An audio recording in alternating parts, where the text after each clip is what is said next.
Thank you once again. Um,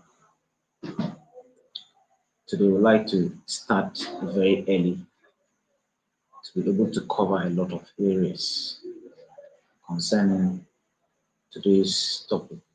And this is the area that most most of times scenarios, questions um, are set from, and sometimes if we are not being very careful, we may struggle. My name is Smith, and welcome to tonight's tutorial. And God bless you for coming along to enjoy today's lesson. Today we are going to look at forms of teaching methods that help our learners to be assertive in the classroom and help them learn and learn better. And these areas are also very important for us as teachers to learn something for our promotion aptitude test. That is why it is very important that I share something concerning um, the methods of teaching that teachers need to cover this area before they go and write their promotion aptitude test. Don't forget to give this video a thumbs up and subscribe and come back all the time to learn something. Now, the first method that we're going to look at that will help learners interact, that will help learners learn and be active in the classroom is what we term as activity oriented or learner centered approach of teaching. Learner centered approach of teaching or activity based method. And what is it about? In the comment section, if you can hear from me, just type yes or type thank you that you can hear me from the comment section. Take this area very serious because of its delicate nature and how they set questions concerning this area. So activity oriented or learner centered approach is one of the teaching methods that engages learners in the classroom, help learners to learn, and activity methods um, help teachers and learners at the same time in the classroom. If you want your learners to be engaged, use activity method. So teachers who use activity methods in their teaching know that children learn best by doing and also finding interest in the subject in which they learn. And they find it very enjoyable through activities. And activity based method of teaching is learner centered. As I said, it's also called learner centered approach of teaching. So the teacher uses activities as part of teaching and learning, teaching and learning to help the learners learn very well. And um, learning process and its pattern involves with learners taking part in activities in all what they learn, and the pattern in which they perform the activities are without thinking, And what they need to do is they have to walk around the classroom and make a talk, especially when they are doing practical activities. So activity method help acquire the experience quickly, and because they help us use to practice through repetition of activities. So you need to repeat the activities several times to help the learners learn. And it's very important that you use activity-based method.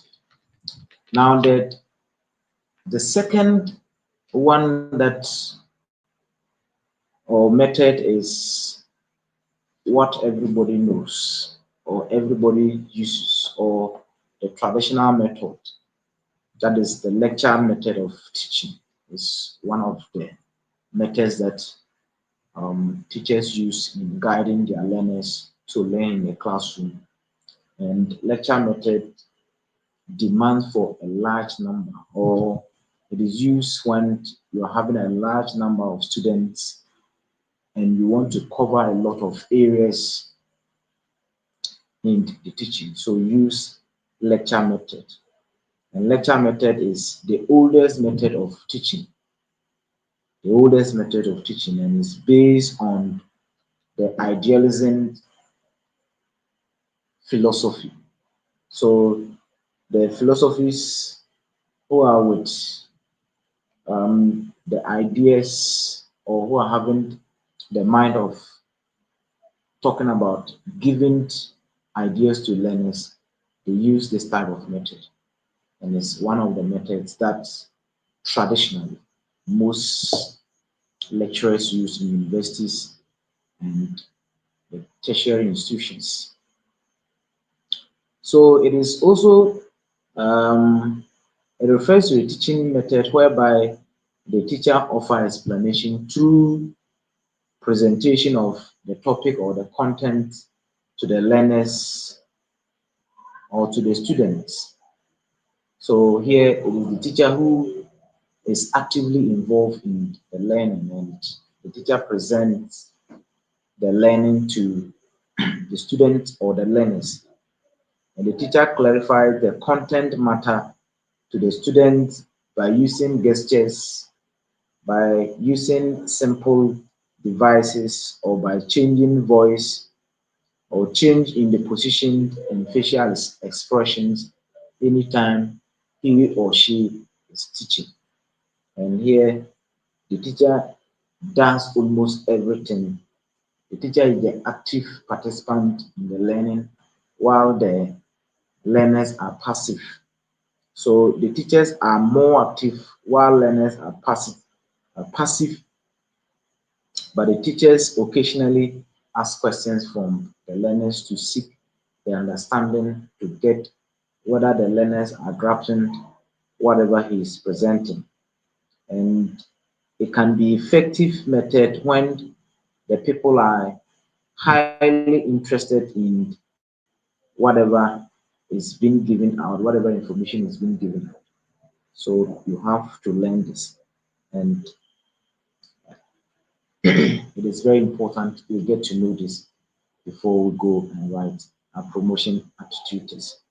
So in a lecture, the students, that is the listeners, hardly have the opportunity to interrupt the lecturer to clarify or to get the understanding of the content that he or she is teaching. And it's most important to know this. And there is a very little scope for learners to be actively in the learning with this type of approach. So you need to have it. So lecture method is economical and is useful in a large class, as I said already. It is used in a very large class. If the numbers, the enrollment in the classroom is very large, then lecture method is the best one to present information to the learners, and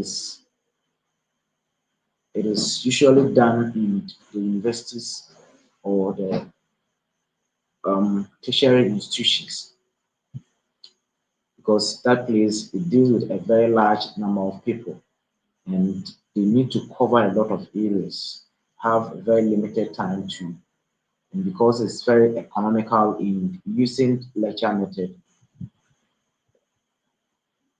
it's being employed by university lecturers to use it. Now, the third method or another method is a discovery method of teaching. Discovery method of teaching. And in discovery method of teaching, it is an inquiry based or inquiry based instruction which encourages learners to build on the past experiences or the past learning experiences that they have gone through, and or knowledge that they have gone through, and use their imaginations and intuitions and creativity to research for information, to discover the facts, or to discover the new ideas that they want to use in the learning. So discovery method of teaching is also inquiry based learning. Inquiry based learning. They need to inquire, they need to know, and it helps them to be creative, able to search for information that will help them in their learning. So we said it is an inquiry based learning. And learning is not about absorbing whatever is said or was said or read, but it involves active seeking for answers and solutions to problems. So the learners get to make a research, get to inquire and get information that is very dear to them. So they are actively involved in whatever they are doing in their learning process. So it's an inquiry based learning. And the approach is to the type of learning where um, it is used from it developed from the premises of the personal interest that they get from it. And it motivates them, it helps them to be active exploration of the areas that they need to gather knowledge from. So the inquiry based or the discovery method of teaching is where learners try to seek information, try to know whatever is important for them to learn that particular topic. They inquire, they try to search about the topic. That's why we say it is an inquiry base. And most of the times, discovery method is also described as experiential learning or learning through experience. So in a promotion exams, if the question is posed, a method that is learning by experience or experiential learning, we're talking about discovery learning, because you learn by experiencing or you have already gotten some experience for your past learning. You're using that to gather information or search for information or seek for information and find solution to problem. So discovery learning is also known as experiential learning or learning through experience. So as a result of learning through experience, people come to discover things that they did not know before.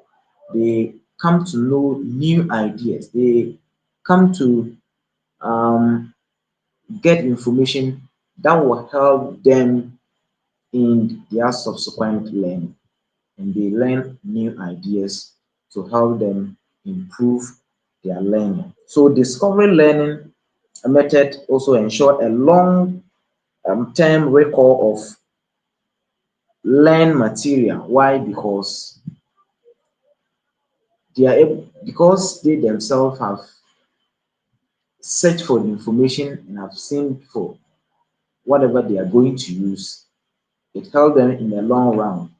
They are able to recollect it because they have done it themselves. People do not easily forget whatever they have learned through discovery learning. It also facilitates a better transfer of skills learned to other problems of similar matter.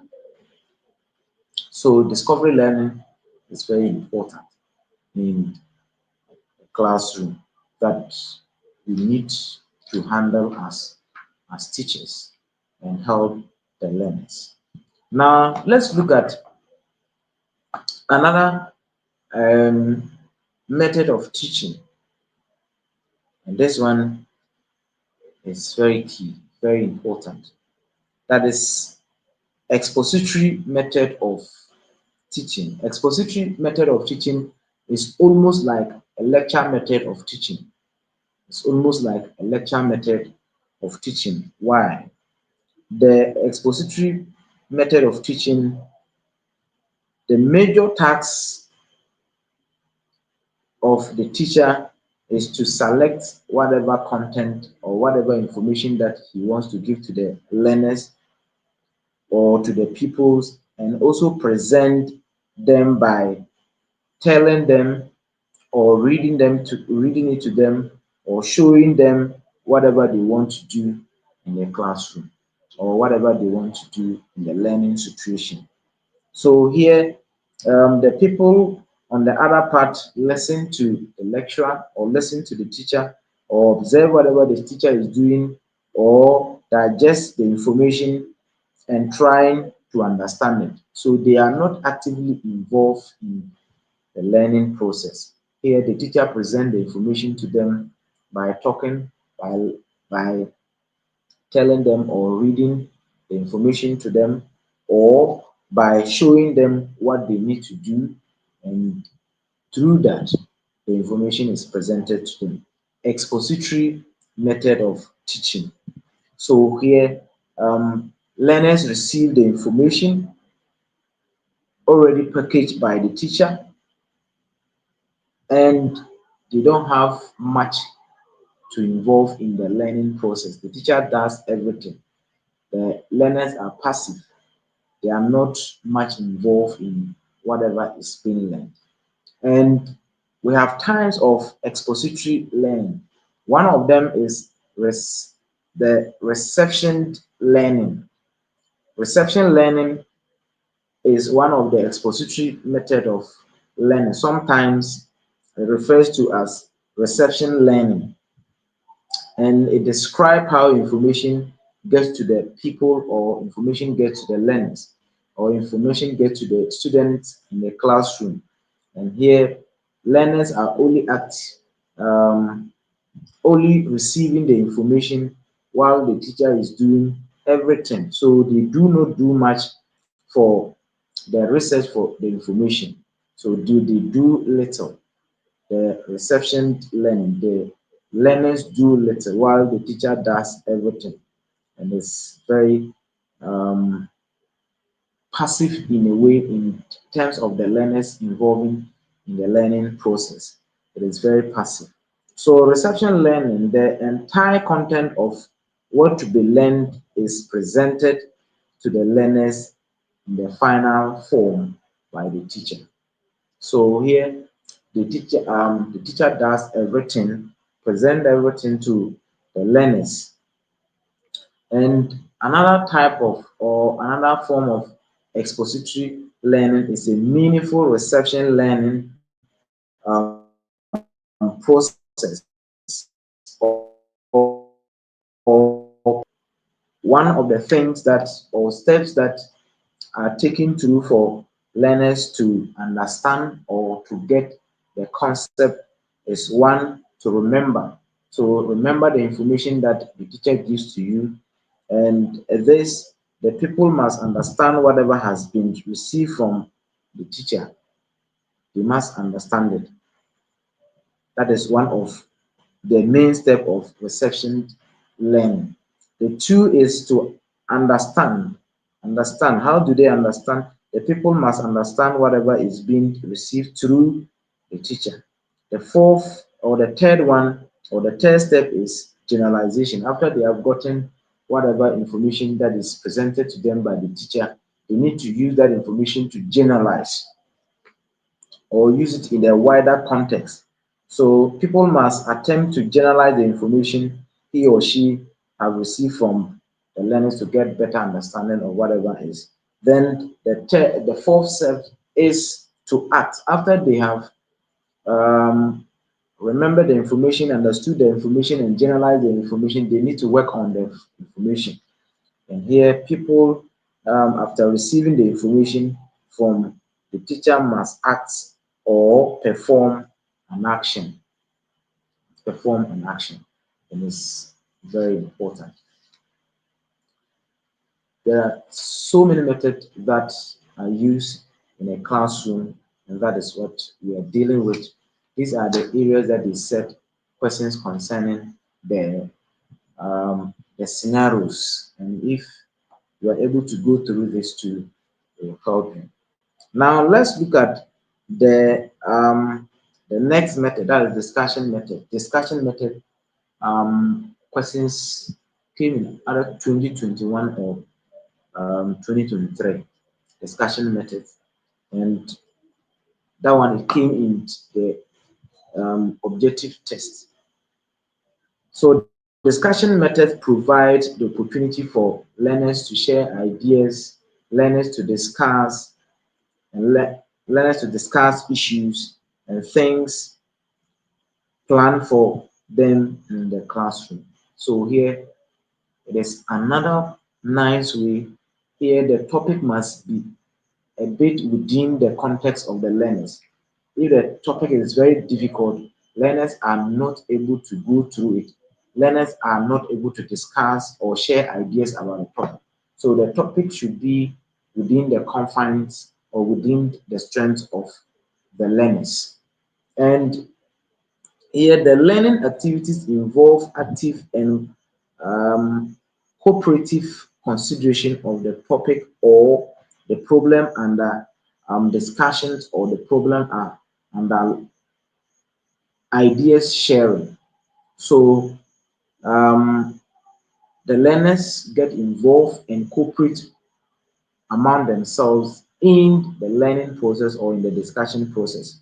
And it is characterized by an increased involvement and active participation of the learning process by the learners or by the members in the learning environment or learning discussion of this topic.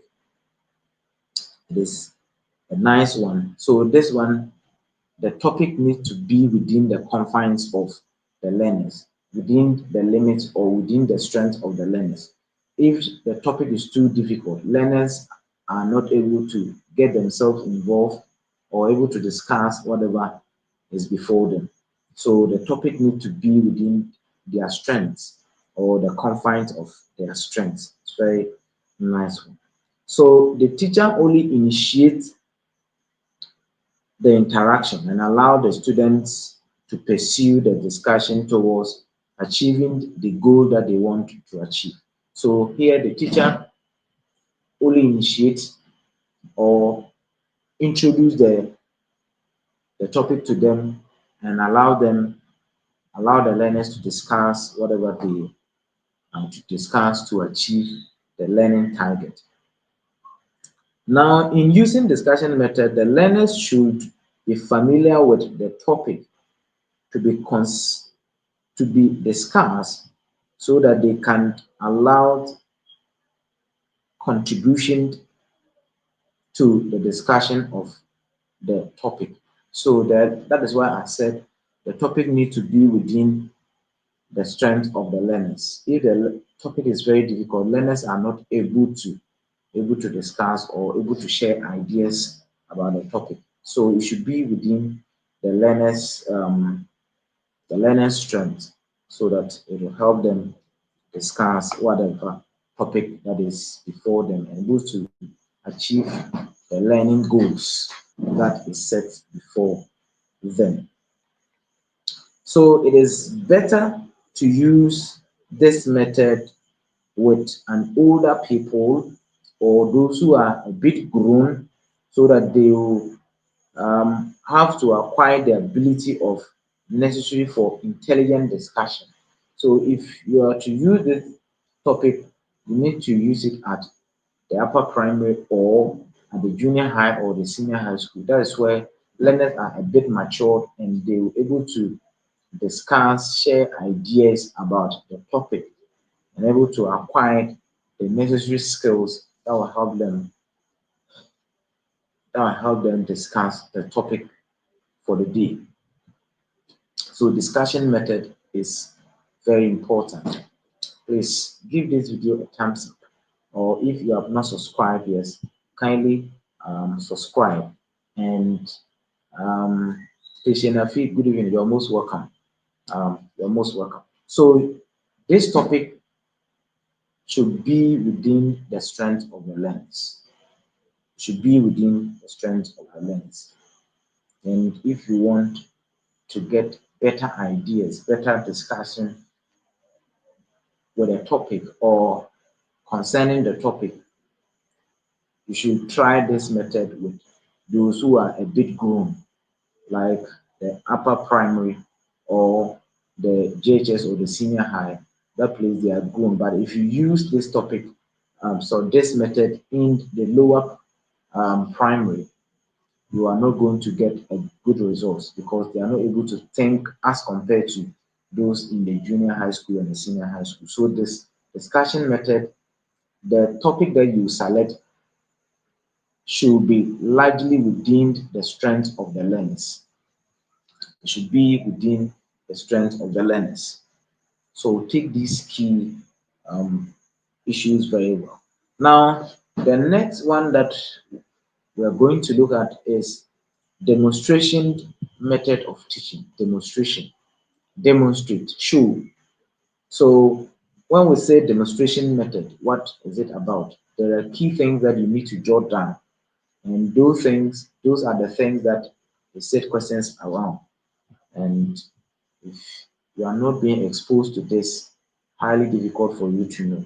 So discussion method is an audiovisual explanation or emphasizing the important point of product or process or an idea. It is an activity method which combines telling, showing, and doing for the benefit of the audience. So, audiovisual, they need to see and hear whatever is being demonstrated. So, if you are doing a demonstration in a classroom, learners need to hear and see the activity that is ongoing, that you are showing them, the process that you are showing them, the product that you want to come out with. Learners need to see and hear the process that you are dealing with or the idea that you are presenting to them. They need to see with their eyes and able to hear it with their ears. That's why we said it is audiovisual, audiovisual way of explanation and emphasizing on the important point of the product or the process or ideas. And we said it is an activity based that combine telling, showing, and more to the point, doing for the benefit of the audience. So you need to tell whatever process that you are demonstrating, and you need to show it to the learners, and they need to also do it. So that is demonstration method. It is mostly applied in these areas. One of the areas that demonstration method is good is in the science topics, science topic. That is where demonstration are much important or much exhibited in their lessons. Then we also have vocational skills aspect or vocational field and technical skills. And physical education. So physical education, like in trying to teach or trying to help learners develop a skills, you need to demonstrate it, especially volleyball or football, how learners need to pass. These are physical education activities, and you need to demonstrate it as the coach, as the technical um, manager of whatever you are doing to the learners. You need to demonstrate it. And practical things like vocational, like food preparation and food processing, you need to demonstrate. Demonstrate by showing and telling them how they should do it. And after that, they need to practically do it for you to see. So it is by telling them and showing them and letting them do to benefit the audience or the learners who are going through whatever demonstration that is going to. Now, there are things that when you want to do demonstration lesson, you need to put in place. You need to establish a proper attitude in, in the demonstration lessons. You need to conscientize their mind. You need to conscientize their mind to have a proper attitude towards demonstration. Then you need to keep the demonstration very simple. Demonstration need to be kept very simple so that it will not confuse them. And the time, the demonstration for the dramatic effect need to also be guided by the teacher to help the learners. Then constantly check the student's understanding. Checking the student understanding, you need to ask students questions, how the process is going. Wherever you have reached, you ask questions to get their understanding. So it is very much of importance that you come out with these measures to help them learn in their learning process. Now let's come to another method of teaching, that is, you can also drop in the promotion aptitude test. Can also drop in the promotion aptitude test is the role play. Role play is another method. Role play. If you listen to or if you hear the word role and play, you assume a position of somebody and demonstrate the responsibility of that. So you can take family activities, a child representing the father and demonstrate the responsibility of the father, or a child representing the mother and demonstrating the responsibility of the mother. That is a role play. So they assume a role and play the role of that person. So in this method, the individual is made to assume and perform the role to express himself or herself on the interpretation of how he or she might behave in a given situation or a given circumstances. So if you're allowing the child to assume the position of the farmer and perform the father's function.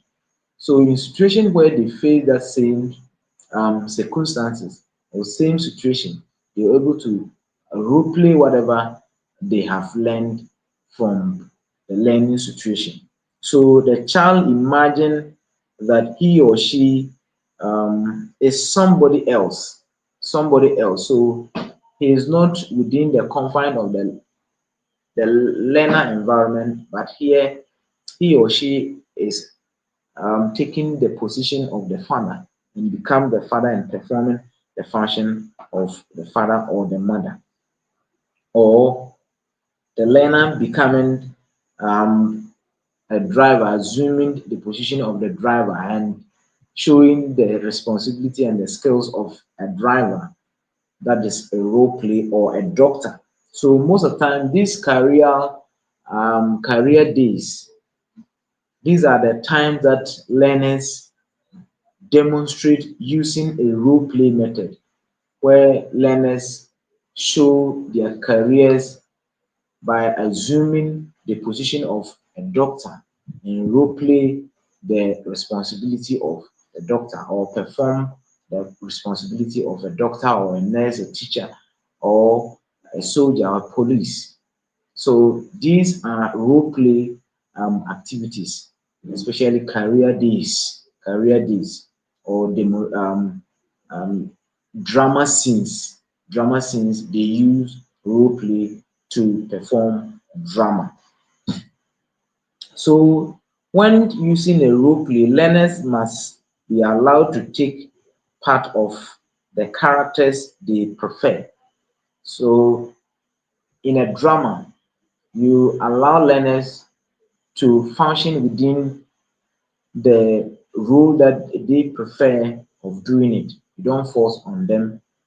So you ask who wants to be a driver, who wants to be a doctor, or who wants to be the mother, who wants to be um, the linguist, who wants to be the chief, and who wants to be the queen mother. So they assume these positions and perform their responsibilities in the learning situation. So role play is one of the methods that is used in the learning situation for all of us.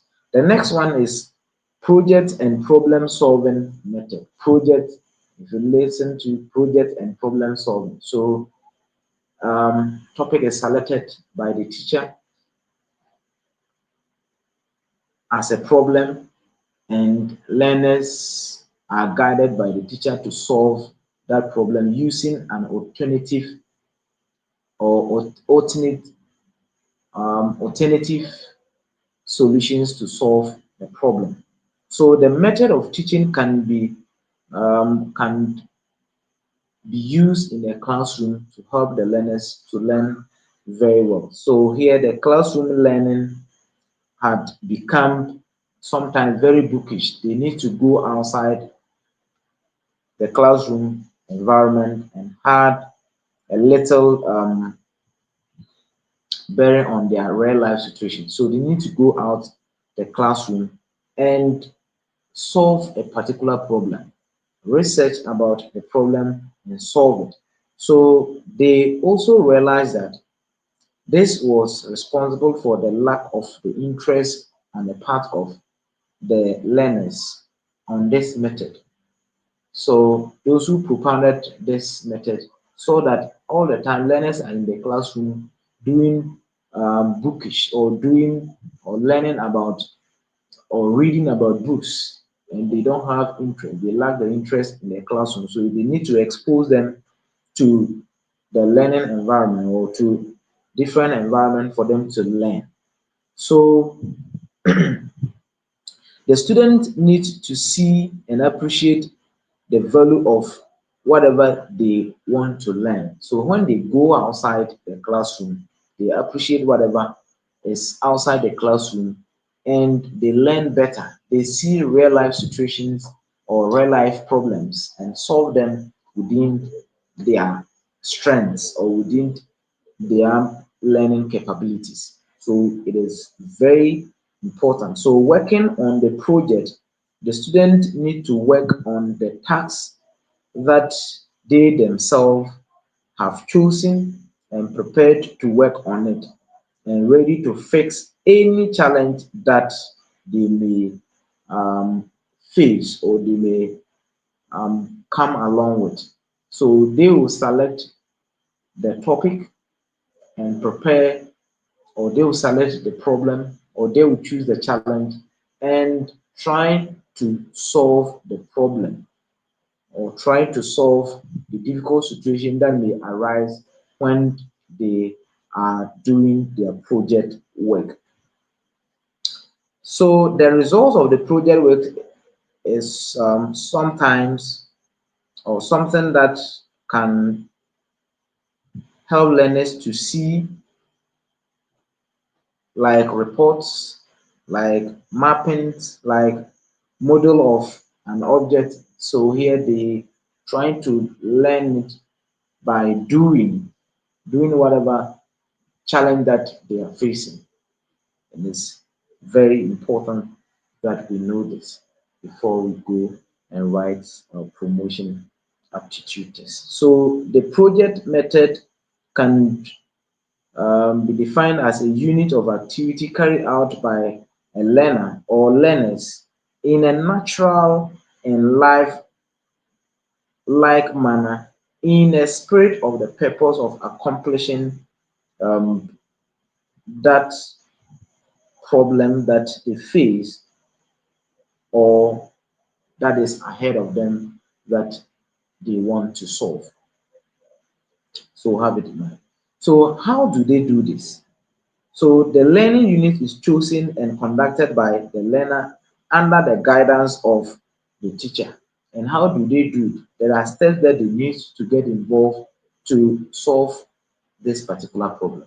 One of the things is that they will identify the problem first. So in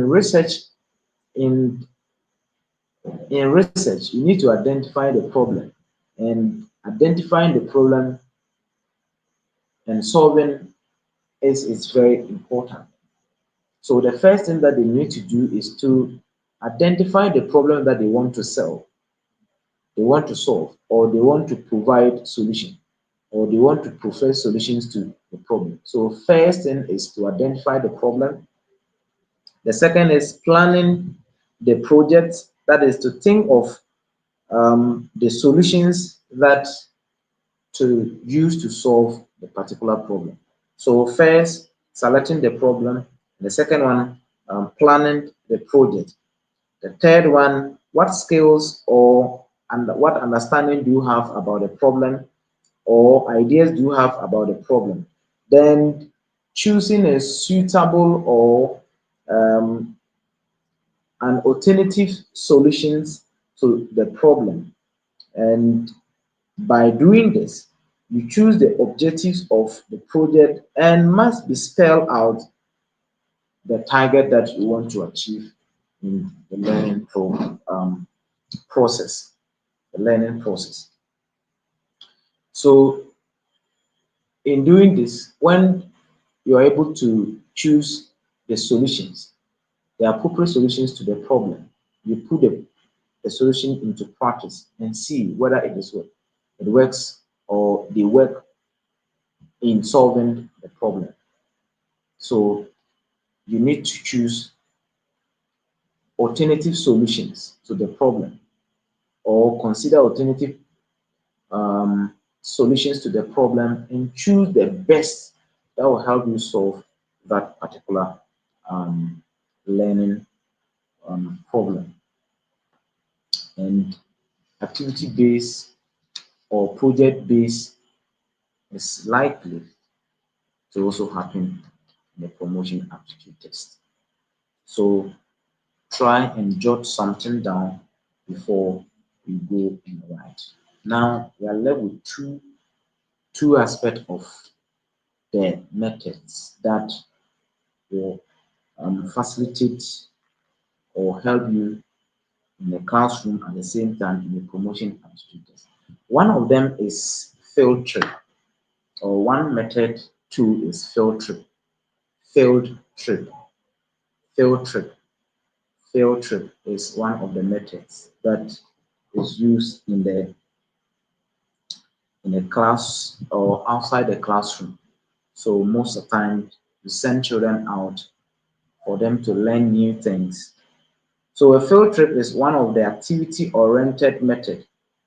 It engages the people to learn in groups as well as learn independently. Tell them to learn on their own when you send them out. And it consists of a plan and organized visit to places of interest and to study the important topics outside the classroom. So this one, you send the learners out to important places. It could be economical or economic ventures. It could be cultural areas. It could be historical areas, and it could be environmental areas that you send the learners to learn. So places like artisans or marketplaces, shops, malls, occupations, companies, transportation site that you send the learners to. Here, they are going to learn the economic activities that happen within these areas.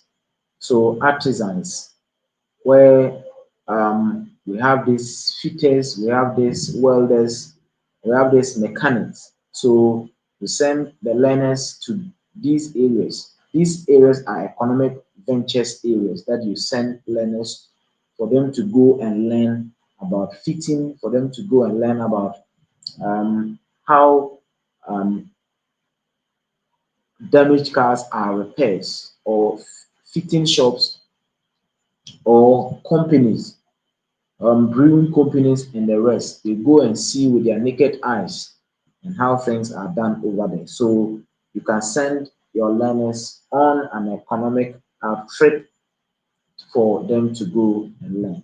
Then the cultural trip, where they go and see um, places of worship like festivals, like customary rites, like um, institutions, traditional institutions like the chieftaincy institutions or chief palace and the rest, to send learners to those areas for them to learn about cultural activities and cultural heritage.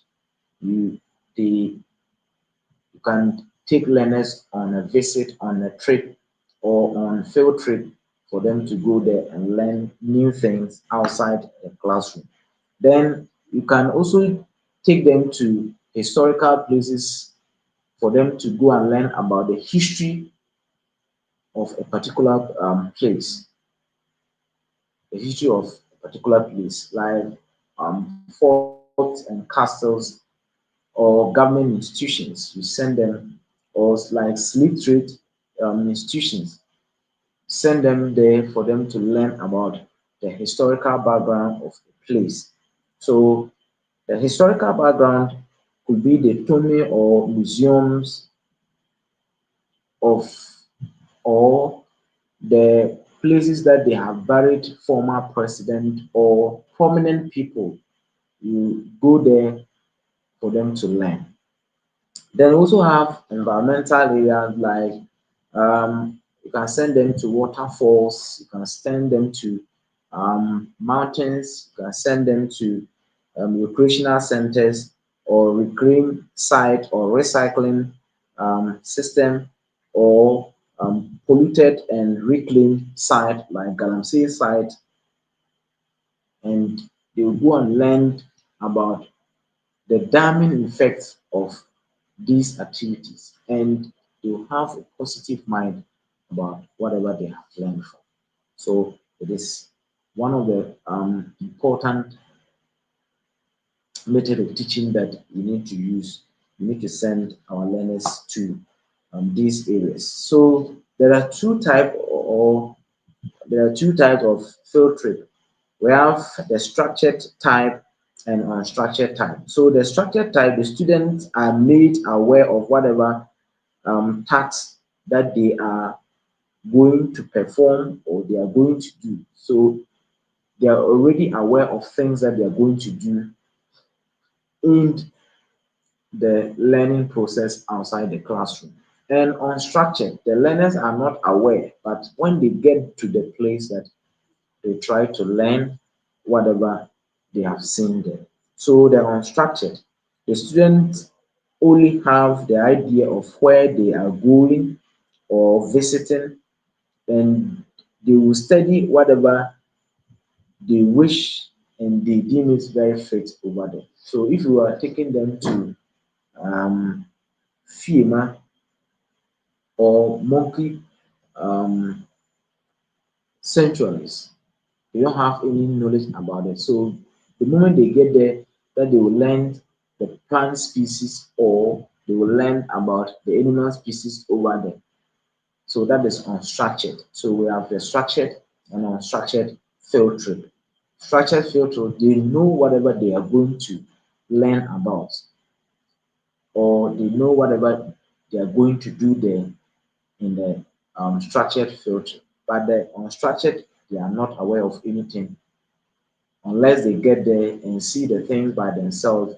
And if they seems to be interested in whatever they want to learn, they will learn things over there. So that is um, field trip. Now the last one, that's to draw the curtains down, is problem solving method or based method, problem based or problem solving based method of teaching. So problem solving method of teaching is a plan to attack the difficult situation for the purpose of finding solution to it.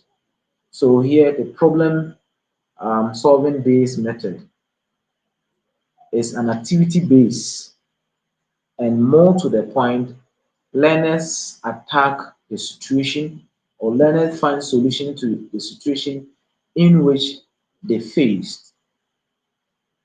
So the method is a plan one, and learners attack the difficult situation or the problem and find solution to it at the spot.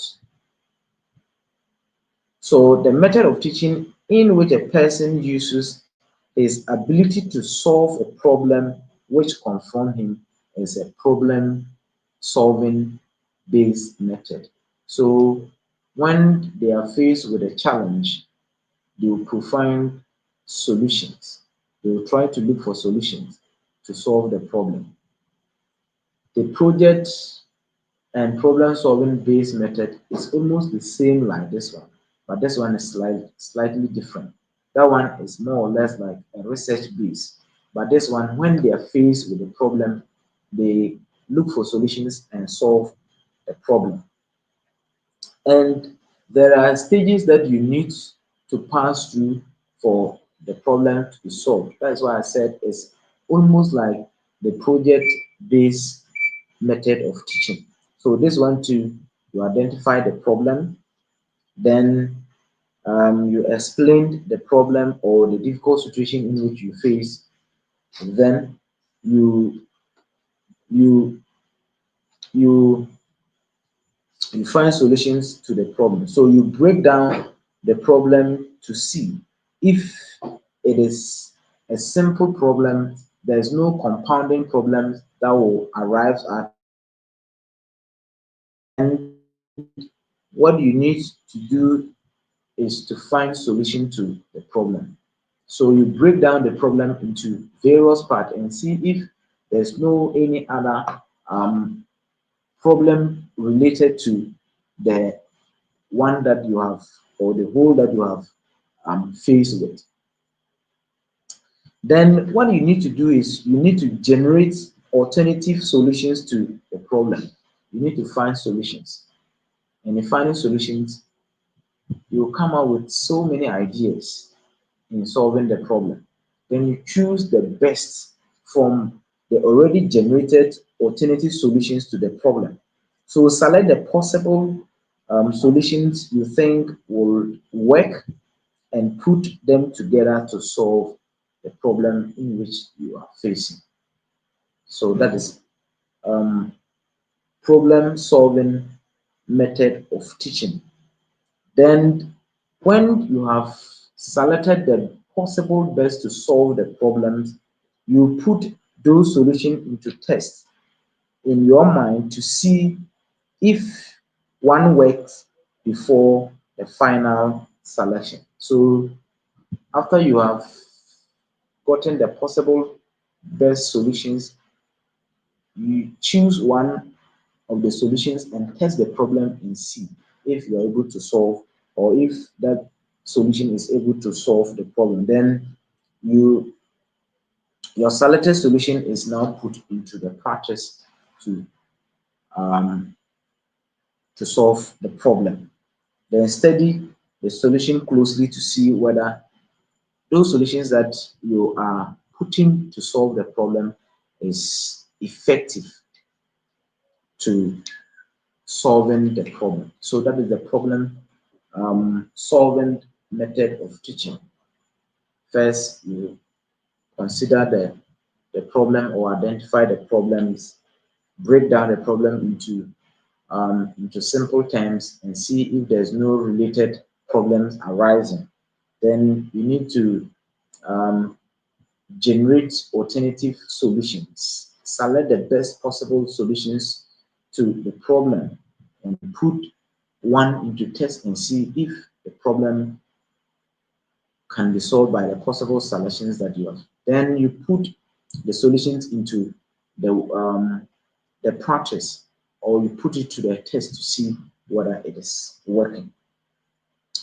Now, to do this, there are very, very important things that you need to choose the problem solving based method. So problem solving based methods is useful for mental and attitudinal development. If you have learners who are mentally stable, mentally strong, or have the attitude of solving the problem, then this method is good for you. And it's used to those who are a bit mature, not just the tender age learners. No. So it is among the least method used in schools. It's among the least method because several reasons need to be considered. And the popular ones that need to be considered is that the problem solving is for a mature student. It's for mature students, not the tender age learners. So problem solving activity takes a greater deal of time. That is why we said that we cannot use it at any level. But those who are matured and can be able to cope with the the pressure in connection with the problem solving base. And there are no materials to support the primary school activities for problem solving to happen. So these are some of the methods that you need to know when the scenarios um, questions come, that you need to use them to solve your problems in the promotion aptitude test and use them in the classroom to help learners. This is what we have tonight to share with you, and it is a good time to have with you this evening, and I hope it will actually help you to pass your promotion exam. I have about 3 minutes or 2 minutes to discuss this. There are two main key methods of teaching. Those that I've talked about are forms of teaching, but there are two types of teaching, two type of or method of teaching. One is inductive method of teaching, and the second one is deductive. So all these methods, all these forms of method are boiling around these two types of method of teaching. That is inductive reasoning method of teaching and deductive reasoning method of teaching. I leave it to you for you to go and learn something about deductive and inductive method of teaching. Inductive reasoning method of teaching and deductive reasoning method of teaching. So go and learn something about these two types of teaching methods that I've given to you. The other 8 or 9 that I've discussed are the forms, but these are the two key types: the inductive reasoning method of teaching and deductive reasoning method of teaching. Thank you for coming along, and we shall meet another time. Don't forget to give this video a thumbs up or like this video, or you can also support us with this line 0241689382 0241689382 to support us. God bless you We shall see you in the next video. Subscribe and like the video. Bye bye.